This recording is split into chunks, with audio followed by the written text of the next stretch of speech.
अस्सलामु अलैकुम। बराए मेहरबानी चैनल को लाजमी सब्सक्राइब कीजिएगा। अल्लाह ताला जिसको अपना आप याद दिलाना चाहता है उसे दुख का इलेक्ट्रिक शॉक देकर अपनी जानिब मुतवज्जा कर लेता है। दुख की भट्टी से निकलकर इंसान दूसरों के लिए नरम पड़ जाता है, फिर उससे नेक अमाल खुद बखुद और बखुशी सरजद होने लगते हैं। दुख तो रूहानियत की सीढ़ी है, इस पर साबिर शाकिर ही चढ़ सकते हैं। बेहतरीन रिश्ता वो है जो आपके ऐब जान कर भी आपसे ताल्लुक़ ख़त्म न करे, और बिलाशुबा ये रिश्ता आपका अल्लाह ताला के अलावा किसी से नहीं।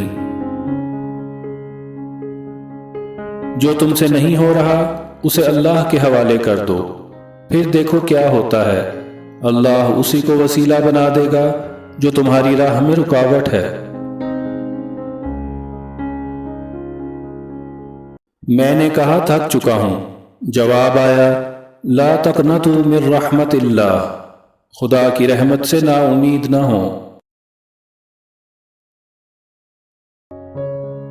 बड़े बड़े मुतकब्बिरों और सरकशों को भी खुदा के सामने झुके बगैर चारा नहीं।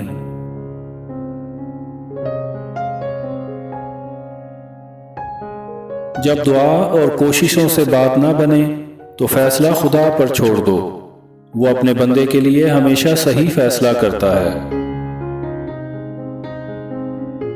ऐसी ख्वाहिशात जिनके लिए इंसानियत से गिरना पड़े सिर्फ दुख का ही बाइस बनती हैं। जिंदगी की डोर तो सीधी ही है, इंसान ही इसे उलझा देता है।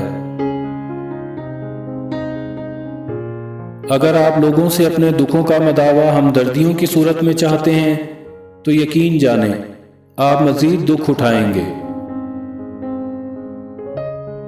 किसी को तकलीफ ना दो, कहीं उसका दुख आपकी दुआओं की कबूलियत में रुकावट ना बन जाए।